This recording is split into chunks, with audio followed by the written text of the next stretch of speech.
दोस्तों, किन किन चीज़ों में IOPA लेना ज़रूरी है। तो अगर आप पेशेंट को क्लिनिकली चेक कर रहे हो और आपको उसमें जो सडन दिख रही है, ऑक्लूजली सडन दिखती है और आपको लग रहा है TOP पॉजिटिव आया है, इफ़ यू श्योर कि पक्का एरिया पल्पाइटिस है तो RCT में जाइए, कोई दिक्कत नहीं, उसमें IOP की ज़रूरत नहीं है। क्लियर है TOP पॉजिटिव है, पहला पॉइंट। और जो सडन है वो डीप है, मतलब वो कब तक पहुँच गया, ठीक है। सेकंड केस, आपको सडन दिख रही है, पेशेंट को पेन होता है लेकिन कभी कभार होता, कभी नहीं होता।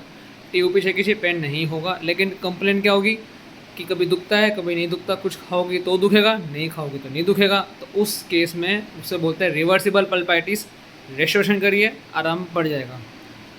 अब अगर पेशेंट में ऑक्लूजली कोई भी सडन नहीं है, कोई भी ब्लैकिश नहीं है, तो चेक करिए प्रॉक्सिमली।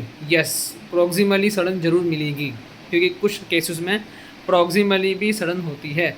आज मॉर्निंग में मेरा एक केस आया था दोस्तों, जिसमें उस पेशेंट में ऑक्लूजली कुछ भी नहीं था, प्रॉक्सिमली कुछ मेरे को दिखा नहीं कि ऐसा कुछ है, बट मेरे को लगा डाउटफुल, क्योंकि पेशेंट को TOP पॉजिटिव था, ठीक है। अब कैरियस तो है नहीं, तो TOP पॉजिटिव कैसे आया, तो मैंने निकाला IOPA, जिसका मैंने पिक्चर यहाँ ऊपर शेयर किया आपको स्क्रीन पर। तो आप इसमें देख सकते हैं IOPA में कि वो प्रॉक्सिमली डीप फर्केशन तक इन्वॉल्वमेंट हो गया कैरिस का। तो ये है, अगर मैं IOPA नहीं निकाला तो मुझे पता लगता ही नहीं क्या हुआ है। तो ये ध्यान रखिए कि अगर कैरियस बिल्कुल नहीं है ऑक्लूजन में, तब भी TOP आ रहा है, प्रॉक्सिमली आपको सही लग रहा है, तो IOPA लीजिए और कंफर्म कीजिए डायग्नोसिस को। वरना हो सकता है कि IOPA नहीं लोगे तो डायग्नोसिस फेल हो सकता है आपका, जिसे ट्रीटमेंट फेलियर बोलते हैं, ठीक है।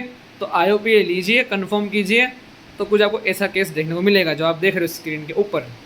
तो लाइक शेयर सब्सक्राइब।